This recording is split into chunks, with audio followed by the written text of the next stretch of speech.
4 years ago, I decided to quit my life. Nothing seems to make sense to me. While everyone around me seems to be satisfied, only I couldn't shake the feeling that something wasn't right. After my life partner and I decided to split, I moved to Tel Aviv. I was sitting in my tiny apartment, surrounded by boxes that used to be my life. Items I collected over the years suddenly seemed like a burden, a heavy load I strived to take off my shoulders. Next to my building, there was a 24-hour construction site, and my noise-canceling headphones couldn't help me anymore. It was as if the city was trying to push me away, but I couldn't understand why. I had checked all the boxes on the adult life list. I had a great job as a partner in an architecture firm. I was in a meaningful relationship with a wonderful guy, and my future looked bright. Yet, I couldn't help feeling unfulfilled. Have you ever found yourself asking, is that all there is? Well, in that extremely loud moment in my apartment, I decided I'm going to find out for myself. I needed more than working 9 to 5 in an office. I was craving life, new experiences and new ways of connecting with people and cultures across the world. I decided to sell all my belongings, to get rid of the heavy boxes and go on a one-way ticket journey to places I always wanted to be in, even if at the time I had no clear plan to follow. This meant I had to give up my identity as an architect, since I was taught there's only one way of practicing architecture. Just the thought of it terrified me, after all of those years of studying and working. But I couldn't imagine living another day that looks exactly like the one before, working on another building that looks exactly like the one next to it. Like a machine. It's the exact opposite of what living means to me. My friends and family couldn't understand what I was doing. They thought I was crazy, throwing my life away, after everything I worked so hard to achieve. But the way I saw it, it was my chance to rewrite the script of my life. So the first thing I did was to fulfill an old dream of mine and fly to Japan. One of my favorite things to do there was getting lost on purpose. Each morning I would wake up, choose a spot on Tokyo's map that I haven't been to before, go there and wander around for hours. There's a special magic in the act of losing control, walking around without a specific destination. It makes you experience your environment in a mindful way. I started paying attention to details and took the time to stop for tea and do nothing but admire the beauty of the teacup or the local woodwork. For the first time in years, I felt alive.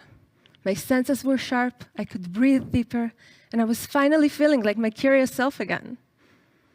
At that point, different questions started arising. If I'm not an architect, what am I? Who am I? And how am I going to afford keep doing what I'm doing? After traveling for a while, I became lonely.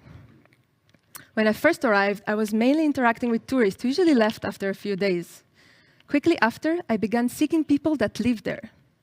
As I continued my travels, I met more and more people that identified themselves as global citizens, a new movement of people who all explored beyond their home countries. Some of them fell in love with a specific place and started their life there. Others formed a nomadic lifestyle and kept moving around between different countries and continents. For those people, borders do not exist, following the sun like birds. Many of these global citizens were working online or started their own businesses in a new country. We met in co-working spaces, cafes, meetups, and shared apartments. They formed communities in beautiful locations across the world and saw the world as their playground, as they craft their lives according to their own values. I felt like we share a similar mindset, a mindset of choice. These people were on the same journey as I was, reinventing the way they live, work, and connect. In the old paradigm, success was measured by having a big house, a steady job, and a new car each year. For those global citizens, success was simply the freedom to ask themselves questions. When there's no path to follow, the possibilities are endless, and it makes you dig deep and find the true intention and meaning behind your choices. In the first year of traveling, I met about 500 people. 50 of them had a direct impact on my life and mindset. They became my friends. I learned new ways of living, each one different from the other. It sparked my imagination. And I realized that I'm not the only one who feels like there is something missing about the way life was presented to us. We are all unique. Therefore, there isn't one correct way to follow. I still didn't know exactly what to do. But then something happened that put everything in place. I met a couple who had just bought a hotel in Japan. Their faces lit up when they discovered that I'm an architect, and they asked me to help them with the design of their hotel. A similar thing happened when my couchsurfing host asked me to do a consulting session for an empty former hospital building they wanted to reuse. So when I arrived in Thailand, I decided to run an experiment. I posted on the local Facebook group, "Hi, I'm Adi, and I'm an architect. I'll be here for a few weeks. Let me know if you need anything." Believe it or not, it worked. Thailand was the first place where I started my way as a nomadic architect. I realized I can be an architect while living a nomadic lifestyle. All the things that I thought that were holding me back were actually the things that made people want to work with me. My outsider's perspective allowed me to design for global citizens, the ones who wish to express their uniqueness both in the lifestyle and in their projects. Not long after, I began projects in Portugal, Guatemala, the US, and many more. The kind of project I could only dream about a few years back. Each one was unique. I loved the challenge of tapping into a new culture and understanding the context. It allowed me a new kind of freedom. When you let go of the idea of how things should be, you can see what's in front of you. But I would have never found it if I wasn't willing to break out of the patterns I grew up in. Thanks to technological progress, nowadays we have more and more freedom.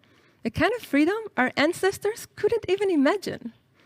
Take, for example, the tiny house movement, where people live in affordable units on wheels, breaking the pattern of size, by choosing to live smaller, but gaining free time and the ability to move around. No debt, no cage. Co-living projects are also changing the way we relate to our communities. We don't want to be isolated in our apartments anymore. People choose to live in buildings that have private areas as well as communal spaces. Being a part of a co-living means you get to know your neighbors, form meaningful relationships with them, and share your life with a community of like-minded people.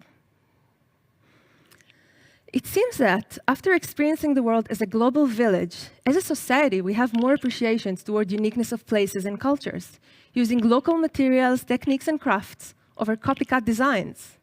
For example, this project in Indonesia. It's a dream come true for Rina, where she upcycled 300 years old Javanese structures and created the project of her dreams. Innovative architecture teaches us there are various ways and models for living that reflect our values and choices. So when you think about your life, can you identify which parts did you choose and which parts did you accept without questioning? This is where we're at. A year ago, the world couldn't imagine the way we all live nowadays.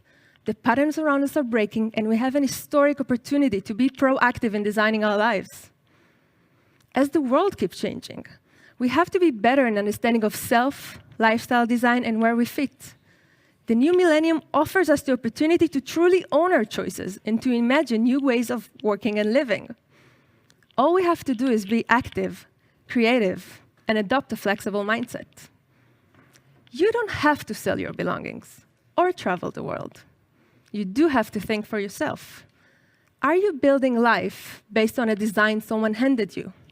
Or are you the architect designing your life? Thank you.